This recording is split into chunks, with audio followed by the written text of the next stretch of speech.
Hello നമസ്കാരം. ഇന്നത്തെയും നാളത്തെയും എപ്പിസോഡിൻ്റെ സ്റ്റോറിയാണ് പറയാൻ പോകുന്നത്. അപ്പോൾ എല്ലാവരും സ്റ്റോറി മുഴുവനായിട്ട് കേൾക്കുക, സപ്പോർട്ട് ചെയ്യാൻ മറക്കരുത് കേട്ടോ. അങ്ങനെ ആദ്യം തന്നെ കാണിക്കുന്നത് ഹരി വീട്ടിലേക്ക് എത്തുന്നതാണ്. ആകെ സമാധാനത്തോട് കൂടിയിട്ടാട്ടോ, വളരെ ഒരു റിലാക്സ്ഡ് ഇതിലാണ് ഹരി വീട്ടിലേക്ക് എത്തുന്നത്. കമല ഡോറ് തുറക്കുമ്പോൾ തന്നെ ചോദിക്കുന്നുണ്ട്, നീ ഇത്രയും നേരം എവിടെയായിരുന്നടാ എന്ന് ചോദിക്കുന്നുണ്ട്. ഒന്നും മിണ്ടാതെ തന്നെ ഹരി അകത്തേക്ക് കയറി പോവാണ്. പുറകെ വരുന്ന കമലയോട് ഹരി പറയുന്നുണ്ട്, അമ്മ സംഭവങ്ങളൊക്കെ അറിഞ്ഞായിരുന്നു എന്ന് ചോദിക്കുകയാണ്. എന്താന്ന് ചോദിക്കുമ്പോൾ അലീനെ ആരും ആക്രമിച്ചതൊന്നുമല്ല, അവൾ തന്നെ അവളുടെ കയ്യിൽ നിന്ന് കത്രിക വയറ്റിൽ കൊണ്ടതാണ്, അങ്ങനെയാണ് അവൾ പോലീസിന് മൊഴി കൊടുത്തത് എന്നൊക്കെ പറയാണ്. അതെങ്ങനെ സംഭവിച്ചു എന്നുള്ള കാര്യങ്ങളൊക്കെ ചോദിക്കുകയാണ്. ഹരി കൂടുതലൊന്നും പറയാതെ അവിടെ നിന്ന് പോകുന്നുണ്ട്. ഉടനെ തന്നെ കമല വൈജയെ ഫോൺ വിളിക്കുന്നുണ്ട് കേട്ടോ. എന്തായി അവിടുത്തെ കാര്യങ്ങൾ എന്ന് ചോദിക്കുമ്പോൾ കമലടുത്ത് കാര്യങ്ങളൊന്നും അറിഞ്ഞില്ലേ എന്ന് ചോദിക്കുകയാണ് വൈജ. കമല പറയുന്നുണ്ട്, ഹരി ഇപ്പോൾ വന്നപ്പോൾ പറഞ്ഞു, അപ്പോഴാണ് ഞാൻ അറിഞ്ഞത് അവൾക്കിത് എന്തിൻ്റെ സൂക്കേടായിരുന്നു വൈജ എന്ന് ചോദിക്കുമ്പോൾ വൈജ പറയുന്നത്, അവൾ അങ്ങനെയാണ് പോലീസിന് മൊഴി കൊടുത്തത്, പക്ഷേ ഞാനത് അത്രയ്ക്ക് വിശ്വസിച്ചിട്ടൊന്നുമില്ല എന്ന് പറയാണ്. അതെന്താ എന്ന് ചോദിക്കുമ്പോൾ അവൾക്ക് വല്ല കാമുകന്മാരൊക്കെ ഉണ്ടായിരിക്കും, ഒരുപാട് കണക്ഷൻസൊക്കെ ഉണ്ടായിരിക്കും. അതിൽ ആദിത്യവനെ തഴഞ്ഞപ്പോൾ വേറെ ഏതെങ്കിലും നല്ലവനെ കണ്ടപ്പോൾ അവൾ അതിലേക്ക് കയറി പിടിച്ചിട്ടുണ്ടാവും. ആദിത്യവൻ കലിപ്പനായിരിക്കും, അതുകൊണ്ടാണ് അവൻ വന്ന് കുത്തിയിട്ട് പോയത് എന്നൊക്കെ പറയാണ്. ഓ അങ്ങനെയാണല്ലേ കാര്യങ്ങൾ എന്നൊക്കെ ചോദിക്കുമ്പോൾ ഞാൻ ഊഹിച്ച് പറഞ്ഞതാണ്, ഒരു പക്ഷേ വേറെ എന്തെങ്കിലും ആയിരിക്കാം, കാരണം എന്താണെങ്കിലും അവൾ കുത്തിൽ നിന്നും പോലീസിൽ നിന്നൊക്കെ രക്ഷപ്പെട്ടു എന്ന് പറയാണ് വൈജ. പോലീസ് അവളെ വിരട്ടിയോ എന്നൊക്കെ ചോദിക്കുന്നുണ്ട് കേട്ടോ കമല. അപ്പോൾ വൈജ പറയുന്നത്, അങ്ങനെയൊന്നും ഉണ്ടായില്ല, എന്താ സംഭവം എന്നൊന്നും അറിയത്തില്ല. അപ്പോൾ കമല പറയുന്നുണ്ട്, ശരിക്കും നീ പറഞ്ഞത് തന്നെയായിരിക്കും ചിലപ്പോൾ സംഭവിച്ചിട്ടുണ്ടാവുക, അവളുടെ കാമുകന്മാരായിരിക്കും, നമുക്കറിയത്തില്ലല്ലോ എന്ന് പറയുമ്പോൾ അവളെ ഈ വീട്ടിൽ കൊണ്ടുവന്നപ്പം മുതൽ തന്നെ ഓരോ പ്രശ്നങ്ങളല്ലേ, നമ്മൾക്കൊന്നും ഇഷ്ടമില്ലാതെ കൊണ്ടുവന്നതല്ലേ, ഇനി എന്തൊക്കെ കാണേണ്ടി വരുമാവോ എന്നൊക്കെ പറയണേ. പിന്നെ കമലടുത്ത് വേറൊരു കാര്യം കൂടി അറിഞ്ഞു, അതാണ് ഏറ്റവും പ്രധാനപ്പെട്ട കാര്യം. അവൾക്ക് ഹോസ്പിറ്റലിൽ കൂട്ടിയിരിക്കുന്നത് ആരാന്നറിയോ, മനു ആണ് എന്ന് പറയാട്ടോ. ഞങ്ങളുടെ മനുവോ എന്ന് ചോദിക്കുകയാണ് കമല. പിന്നല്ലാതെ അവൻ എറണാകുളത്താണല്ലോ എന്ന് പറയുമ്പോൾ അവൻ എറണാകുളത്തൊന്നുമല്ല, അവൻ എറണാകുളത്തേക്ക് പോയിക്കൊണ്ടിരിക്കുന്ന സമയത്ത് ഈ കാര്യം അറിഞ്ഞപ്പോൾ ഉടനെ തന്നെ വണ്ടി തിരിച്ച് ഹോസ്പിറ്റലിലേക്ക് വന്നു എന്ന് വൈജ പറയുന്നത് കേട്ടിട്ട് ആകെ ഷോക്ക് ആവുകയാണ് കമല. നേരാണോ വൈജ നീ പറയുന്നത് എന്ന് ചോദിക്കുകയാണ് കമല. കമലയെടുത്തി ഒന്ന് വിളിച്ചു നോക്കി, ഇപ്പോൾ അവളുടെ ബൈസ്റ്റാൻഡറായിട്ട് ഹോസ്പിറ്റലിൽ അവൻ നിൽപ്പുണ്ട് എന്ന് പറയണേ. എന്നാൽ ഞാൻ കട്ട് ചെയ്യുവാണ്, അതൊന്നും അറിയണമല്ലോ എന്ന് പറഞ്ഞ് ദേഷ്യത്തോടെ ഫോൺ വെക്കുകയാണ് കമല. എന്നിട്ട് ഇങ്ങനെ ദേഷ്യപ്പെട്ടുകൊണ്ട് നിൽക്കുകയാണ്. പിന്നീട് കാണിക്കുന്നത് ബാലചന്ദ്രൻ വീട്ടിലേക്ക് എത്തുന്നതാട്ടോ. ബാലചന്ദ്രൻ വന്ന് കയറുമ്പോൾ തന്നെ വൈജ ചോദിക്കുന്നുണ്ട്, ഹോസ്പിറ്റലിൽ കയറിയിട്ടാണോ വരുന്നത് എന്ന് ചോദിക്കുമ്പോൾ ഞാൻ അവിടെ തന്നെ ഉണ്ടായിരുന്നു എന്ന് പറയാണ്. അപ്പോൾ വൈജ ചോദിക്കുന്നുണ്ട്, അവൾ രക്ഷപ്പെടൂ എന്ന് ചോദിക്കുമ്പോൾ ബാലചന്ദ്രൻ സംശയത്തോട് കൂടിയിട്ട് വൈജയോട് ചോദിക്കുകയാണ്, എന്താ അവൾ രക്ഷപ്പെടേണ്ട എന്നാണോ നിൻ്റെ ആഗ്രഹം എന്ന് ചോദിക്കുമ്പോൾ എനിക്ക് വേണ്ടിയാണോ അവൾ ജീവിക്കുന്നത് എന്ന് തിരിച്ച് ചോദിക്കുകയാണ് വൈജ.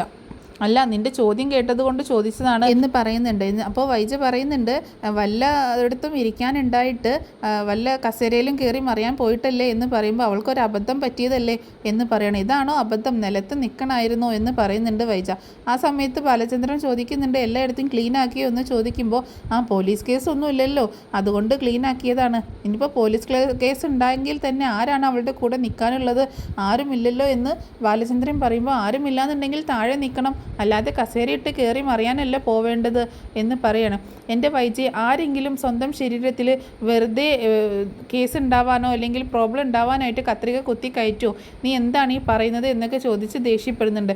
ആ സമയത്ത് ബാലചന്ദ്രൻ മുകളിലേക്ക് ഇങ്ങനെ നോക്കിയിട്ട് ചോദിക്കുന്നുണ്ട്, രോഹിത് എപ്പോഴാണ് വന്നതെന്ന് ചോദിക്കുമ്പോൾ കുറച്ച് നേരമായി എന്ന് പറയാട്ടോ. അവനെന്താ ലേറ്റായത് എന്ന് ചോദിക്കുമ്പോൾ അവനെന്തോ ഫുട്ബോൾ മാച്ച് കാണാൻ പോയി, അതാ ലേറ്റായത് എന്ന് പറയണം. അവൻ എവിടെയെന്ന് ചോദിച്ച് മുകളിലുണ്ടെന്ന് പറഞ്ഞിട്ട് ബാലചന്ദ്രൻ മുകളിലേക്ക് കയറി പോവുകയാണ്.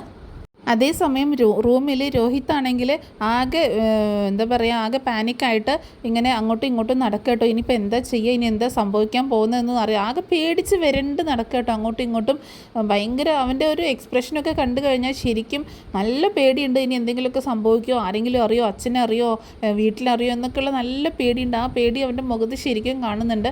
അങ്ങനെ അങ്ങോട്ടും ഇങ്ങോട്ടും ഒരു ഇരിപ്പുറയ്ക്കാതെ നടക്കുകയാണ്. ആ സമയത്താണ് പെട്ടെന്ന് ഡോറിൽ നോക്ക് ചെയ്യുന്നത് ശബ്ദം കേട്ടോ. പെട്ടെന്ന് പേടിച്ച് പോവുകയാണ്.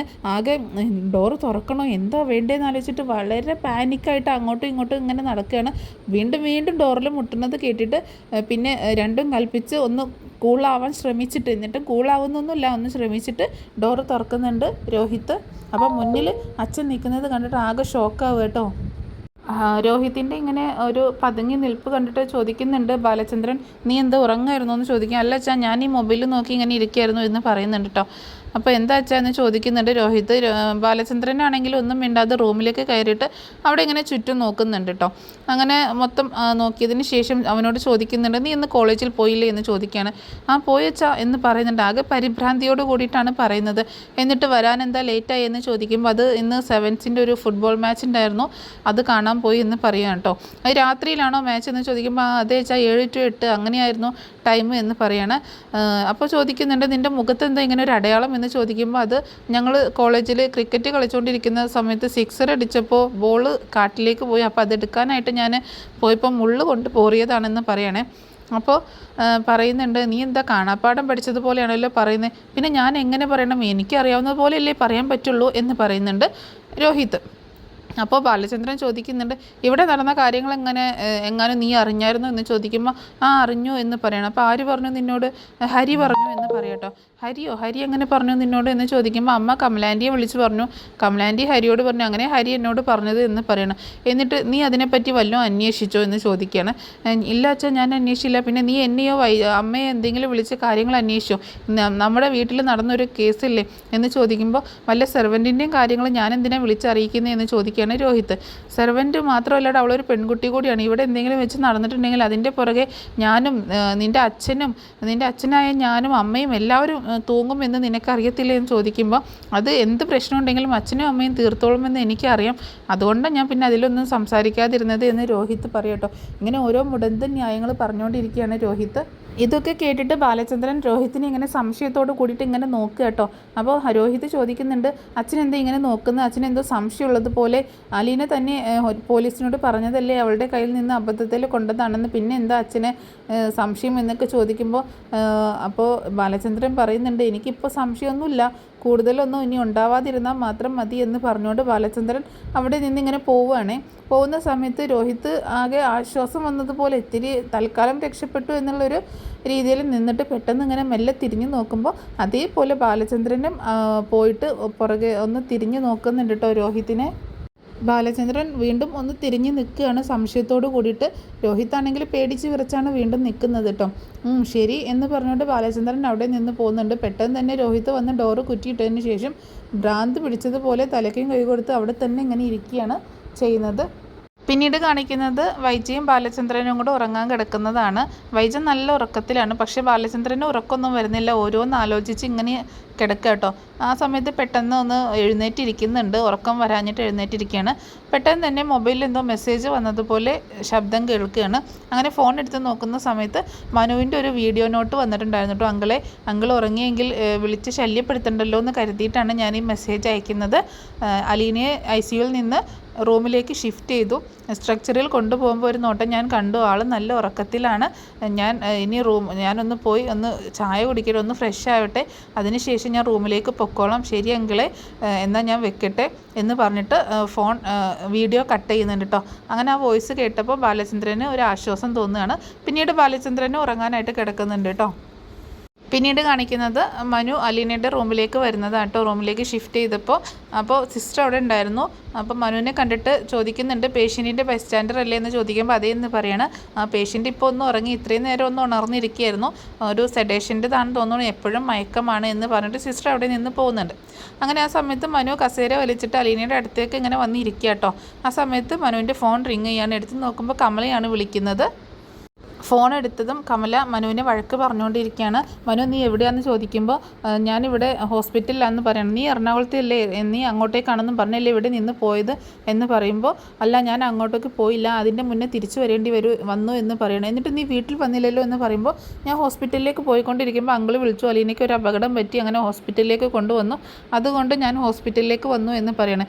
കടപ്പാട്ടൂർ വേലക്കാരിക്ക് എന്തെങ്കിലും അപകടം പറ്റിക്കഴിഞ്ഞാൽ നിനക്കെന്താ അതിൻ്റെ പുറകെ തൂങ്ങേണ്ട കാര്യം, അത് അവരല്ലേ നോക്കേണ്ടത് എന്ന് ചോദിക്കുകയാണ് കമല. അത് അവളെ ഞാനല്ലേ കൊണ്ടുവന്നത്, എനിക്ക് അതിൻ്റെ ഉത്തരവാദിത്വം ഉണ്ടെന്ന് പറയണം. അപ്പോൾ നീ ഇപ്പോൾ എവിടെയാണ് നിൽക്കുന്നതെന്ന് ചോദിക്കുമ്പോൾ ഞാനിപ്പോൾ ഹോസ്പിറ്റലിൽ അലീനയ്ക്ക് ബൈസ്റ്റാൻഡറായിട്ട് നിൽക്കുക എന്ന് പറയുമ്പോൾ കമലയ്ക്ക് ദേഷ്യം വരും കേട്ടോ. കൈതക്കൽ മാളിക വീട്ടിലെ മനുശങ്കർ കടപ്പാട്ടൂർ വേലക്കാരിക്ക് ബൈസ്റ്റാൻഡറായിട്ട് നിൽക്കുന്നതെന്നോ, നിനക്ക് നാണോ എന്ന് പറഞ്ഞൊരു സംഗതി ഇല്ലേടാ എന്നൊക്കെ ചോദിക്കുകയാണ് കമല. ഞാനത് ഇത്തിരി കുറച്ച് വെച്ചേക്കണേ, നാണേ എനിക്ക് ആവശ്യമുള്ള സമയത്ത് ഉപയോഗിച്ചാൽ മതി, നമുക്ക് വേറെ എന്തെങ്കിലും പറയാനുണ്ടോ ചോദിക്കാനുണ്ടോ എന്നൊക്കെ ചോദിക്കുകയാണ്. എടാ എനിക്ക് കേട്ടിട്ട് തന്നെ തൊലി ഉരിഞ്ഞു പോകുന്ന പോലെ തോന്നുന്നു, നീ എന്തൊക്കെ ഈ കാണിച്ചു കൂട്ടുന്നതെന്ന് ചോദിക്കുമ്പോൾ അമ്മ നാളെ ഒരു 8 മണിയാകുമ്പോൾ ഹോസ്പിറ്റലിലേക്ക് വാ, അതിനിവിടെ നല്ല ട്രീറ്റ്മെൻറ്റ് കിട്ടും എന്നൊക്കെ പറയട്ടോ. മനു കളിയാക്കിയും കൊണ്ട് അമ്മയ്ക്ക് വേറെ എന്തെങ്കിലും പറയാനുണ്ടോ എന്നൊക്കെ ചോദിക്കുന്നുണ്ട്. എടാ നീ ആ ഹരിയെ കണ്ടുപിടിക്കണം, നീ എന്തൊക്കെ നീ ചെയ്തു കൂട്ടുന്നത്, നാണമില്ലാത്തവനെ, നാണം കെട്ടവനെ എന്നൊക്കെ പറഞ്ഞാൽ ഒരുപാട് വഴക്ക് പറയുന്നുണ്ട് കേട്ടോ. താങ്ക്സ് അമ്മ, അമ്മയ്ക്ക് ഇനി വേറൊന്നും പറയാനില്ലല്ലോ, ഞാൻ കിടക്കട്ടെ, അമ്മ ഫുഡ് കഴിച്ചില്ലേ, അമ്മയ്ക്ക് സുഖമായിട്ട് അവിടെ കിടന്നുറങ്ങാലോ, ഞാൻ ഫുഡും കഴിച്ചില്ല, ഇവിടെ കിടപ്പ് അത്ര സുഖവുമല്ല, അമ്മയ്ക്ക് അവിടെ സുഖമായിട്ട് കിടന്നുറങ്ങാലോ, അമ്മ ഉറങ്ങിക്കോ, ഞാൻ ഫോൺ വെക്കുകയാണ് എന്നൊക്കെ പറഞ്ഞുകൊണ്ട് ദേഷ്യപ്പെട്ടുകൊണ്ട് തന്നെ മനു ഫോൺ വെക്കുന്നുണ്ട്. കമലയും ദേഷ്യപ്പെട്ടുകൊണ്ട് ആണ് ഫോൺ വെക്കുന്നത് കേട്ടോ. അതേസമയം അലീനയുടെ മുഖം തന്നെ കാണിക്കുക കേട്ടോ. അതേസമയം കാണിക്കുന്നത് ഒരു രാക്ഷസിയെ പോലെ കത്രികയും പിടിച്ചുകൊണ്ട് രോഹിത്തിൻ്റെ നേരെ പാഞ്ഞെടുക്കുന്ന അലീനയാണ്. അലീന ഒരു രാക്ഷസിയെ പോലെ ഇങ്ങനെ ആകെ ഭീകരമായൊരു പ്രവൃത്തി ചെയ്യുന്നത് പോലെ ഇങ്ങനെ കാണിച്ചുകൊണ്ട് രോഹിത്തിൻ്റെ നേരെ ചെല്ലുന്ന രോഹിത്താണെങ്കിൽ പേടിച്ച് വിറച്ച് കർട്ടൻ്റെ പുറകിൽ ഇങ്ങനെ ഒളിക്കുന്നുണ്ട്. വേണ്ട വേണ്ട വേണ്ട എന്നൊക്കെ പറഞ്ഞിട്ട് അലീനയാണെങ്കിൽ ആ കത്രിക കൊണ്ട് രോഹിത്തിൻ്റെ നേരെ വന്നിട്ട് തൻ്റെ തന്നെ വയറ്റിലേക്ക് ആഞ്ഞ് കുത്തുക കേട്ടോ. എന്നിട്ട് പൊട്ടിച്ചിരിക്കുന്നുണ്ട്. വീണ്ടും ആ കത്രിക വലിച്ചൂരിക്കൊണ്ട് വീണ്ടും ആഞ്ഞ് കുത്തുകയാണ്. അപ്പോഴും അലീന ഇങ്ങനെ പൊട്ടിച്ചിരിക്കുകയാണ്. ഇതൊക്കെ കണ്ട് പേടിച്ച് വിറച്ചാണ് രോഹിത് നിൽക്കുന്നത്. വീണ്ടും 2-3 തവണ അലീന ഇങ്ങനെ ആ കൊണ്ടിരിക്കുന്നുണ്ട് കേട്ടോ, ആ കത്രിക കൊണ്ട്. എന്നിട്ട് വലിച്ചൂരുകയും അട്ടഹസിക്കുകയും ചെയ്യുന്നുണ്ട്. രോഹിത് ആണെങ്കിൽ പേടിച്ച് വിറച്ച് ഇങ്ങനെ ഞെട്ടി വിറയ്ക്കുകയാണ്. അതേസമയം കാണിക്കുന്നത് ബെഡിൽ കിടന്നുകൊണ്ട് ഞെട്ടി വിറയ്ക്കുന്ന രോഹിത്തിനെയാണ്. രാത്രിയിൽ ദുസ്വപ്നം കണ്ട് പേടിച്ച് നിലവിളിക്കുന്ന കേട്ടോ. പെട്ടെന്ന് ഞെട്ടി ഉണരുന്നുണ്ട്, കയ്യും കാലൊക്കെ നന്നായിട്ട് വിറയ്ക്കുന്നുണ്ട്. അത്രയും ആ മുഖഭാവം കണ്ടാൽ തന്നെ അറിയാം അത്രയും നന്നായി പേടിച്ചിട്ടുണ്ടെന്ന്. അങ്ങനെ പെട്ടെന്ന് എഴുന്നേറ്റിട്ട് റൂം മൊത്തം നോക്കി ലൈറ്റ് ഓൺ ആക്കിടുകയും ചെയ്യുന്നുണ്ട്. ധൃതിയിൽ വന്നിട്ട് കുറച്ച് വെള്ളമൊക്കെ എടുത്ത് കുടിക്കുന്നുണ്ട്. ആകെ ടെൻഷനായിട്ട് ഒരു ഭ്രാന്തനെ പോലെ ആ റൂമിൽ ഇങ്ങനെ നിൽക്കുകയാണ്. ശരിക്കും പറഞ്ഞാൽ രോഹിത്തിൻ്റെ ഉറക്കം നഷ്ടപ്പെട്ടു. ഇനി വരാൻ പോകുന്നത് ഉറക്കമില്ലാത്ത രാവുകളാണ് രോഹിത്തിന്. ശരിക്കും അത്രയും ഭയാനകമായിട്ടാണ് ഈ ഒരു ഭാഗം. ശരിക്കും കാണുമ്പോൾ തന്നെ നമ്മൾക്ക് പോലും അത്രയും പേടിയാവും. അങ്ങനെ അത്രയും ഭയാനകമായിട്ടാണ് അലീനയുടെ ആ ഒരു എക്സ്പ്രഷനും ഒക്കെ കാണിച്ചിട്ടുള്ളത്. പിന്നീട് കാണിക്കുന്നത് അലീനയും മനുവിനെയും തന്നെയാണ്.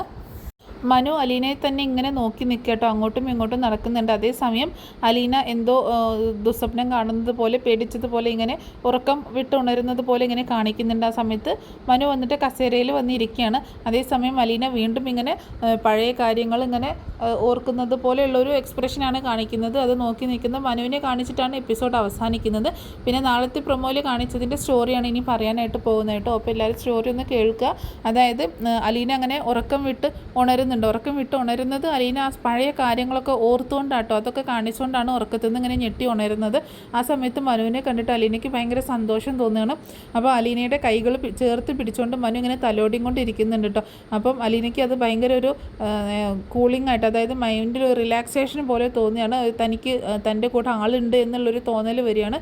അങ്ങനെ അലീനയോട് മനു ചോദിക്കുന്നുണ്ട്, എന്താണിപ്പോൾ ഫീൽ ചെയ്യുന്നത്, വേദനയുണ്ടോ, എന്താണ് ബുദ്ധിമുട്ട് എന്നൊക്കെ ചോദിക്കുമ്പോൾ അലീന ഇങ്ങനെ മെല്ലെ ചിരിക്കാനായിട്ട് ശ്രമിക്കട്ടോ, സംസാരിക്കാനായിട്ടൊക്കെ ഇങ്ങനെ ശ്രമിക്കുന്നുണ്ട്.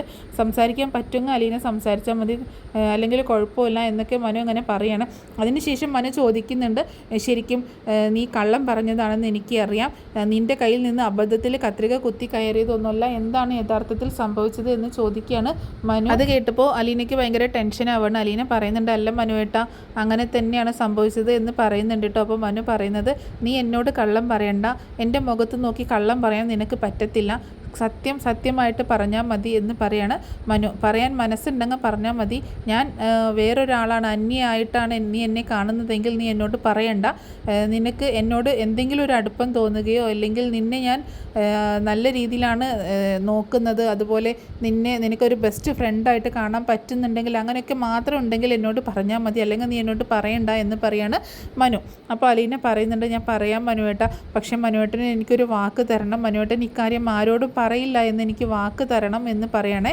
ആ സമയത്ത് മനു പറയുന്നുണ്ട്, ശരി നീ പറ, ഞാനത് ആലോചിക്കാം, ആരോടെങ്കിലും പറയണോ പറയണ്ടേന്ന് ആലോചിക്കാം, നീ പറയുന്നത് കേട്ടതിന് ശേഷം ആലോചിക്കാം എന്ന് പറയുമ്പോൾ, അല്ല മനുവേട്ട എനിക്ക് വാക്ക് താ എന്നൊക്കെ പറഞ്ഞ് അലീന വാക്ക് മേടിക്കുന്നുണ്ട്. അങ്ങനെ അലീന ഉണ്ടായ സംഭവങ്ങളൊക്കെ മനുവിനോട് പറയുകയും എല്ലാം കേട്ട് ആകെ ദേഷ്യം പിടിച്ച് മുഷ്ടി ചുരുട്ടി ഇങ്ങനെ ഇരിക്കുകയാണ് മനുവിന് ദേഷ്യം ഇങ്ങോട്ട് നിയന്ത്രിക്കാൻ പറ്റുന്നില്ല, അത്രയും ദേഷ്യത്തിലാണ്.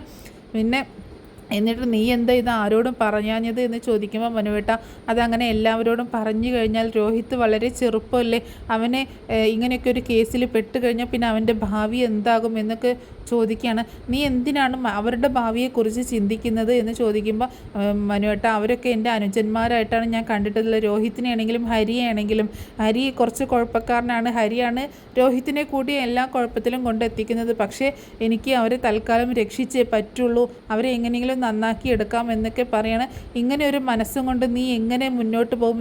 ഇനിയിപ്പോൾ ഇങ്ങനെ പറയാതിരുന്നാൽ അവർ ഇനിയും തെറ്റ് ആവർത്തിക്കില്ല എന്ന് ചോദിക്കുമ്പോൾ ഇല്ല മനുവേട്ട അവരിനി ഒരിക്കലും തെറ്റ് ആവർത്തിക്കില്ല, അതിന് വേണ്ട കാര്യങ്ങൾ ഞാൻ ചെയ്തോളാം എന്നൊക്കെ പറയുന്നുണ്ട് കേട്ടോ. പിന്നീട് കാണിച്ചൊരു ഭാഗം എന്ന് പറഞ്ഞിട്ടുണ്ടെങ്കിൽ നമ്മുടെ വൈജയന്തി ബാലചന്ദ്രനുമായിട്ട് വഴക്കുണ്ടാക്കുന്നതാണ്. അവളെ എന്തിനാണ് അങ്ങനെ ഒരു വലിയ ഹോസ്പിറ്റലിലേക്ക് കൊണ്ടുപോയത്, വല്ല താലൂക്ക് ഹോസ്പിറ്റലിലേക്ക് കൊണ്ടുപോയാൽ പോരായിരുന്നോ എന്നൊക്കെ ചോദിക്കുന്നുണ്ട്.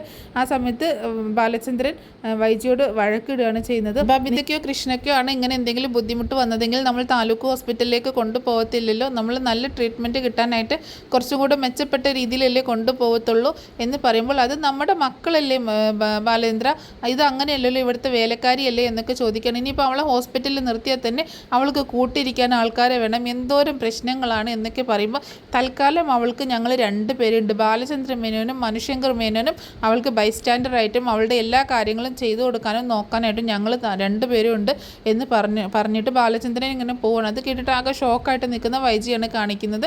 അത്രയാണ് നാളത്തെ എപ്പിസോഡ് പ്രൊമോയിൽ കാണിച്ചിട്ടുള്ളത്. മാത്രമല്ല കമലയുടെ ഭാഗങ്ങളും കമല വീണ്ടും വൈജിയെ വിളിക്കുന്നതും മനുവിനെ വിളിക്കുന്നതൊക്കെ ഭാഗങ്ങളൊക്കെ നാളത്തെ എപ്പിസോഡിൽ കാണിക്കാൻ സാധ്യതയുണ്ട്. പിന്നെ അത് മാത്രമല്ല നാളത്തെ എപ്പിസോഡിൻ്റെ മെയിൻ ഹൈലൈറ്റ് എന്ന് പറഞ്ഞിട്ടുണ്ടെങ്കിൽ ഹരിക്കിട്ട് നല്ലതുപോലെ പെരുമാറുന്നുണ്ട് മനു. കാരണം ഹരിയാണ് എല്ലാ കുഴപ്പങ്ങളും ഉണ്ടാക്കിയതെന്ന് മനുവിന് മനസ്സിലാവുക. മനു വീട്ടിലേക്ക് വന്നിട്ട് ഹരിക്കിട്ട് നല്ലോണം പൊട്ടിക്കുകയും ചെയ്യുന്നുണ്ട്. ആ ഒരു എപ്പിസോഡിനായിട്ടാണ്, ആ ഒരു രംഗങ്ങൾ കാണാനായിട്ടാണ് എല്ലാവരും കാത്തിരിക്കുന്നത്. അപ്പോൾ മിക്കവാറും നാളത്തെ എപ്പിസോഡിൽ തന്നെ ആ കലാപരിപാടി ഉണ്ടായിരിക്കുന്നതാണ്. അപ്പോൾ എന്താണെങ്കിലും ഈ സ്റ്റോറി നിങ്ങൾക്ക് ഇഷ്ടമായിട്ടുണ്ടാവുമെന്ന് കരുതുക കേട്ടോ.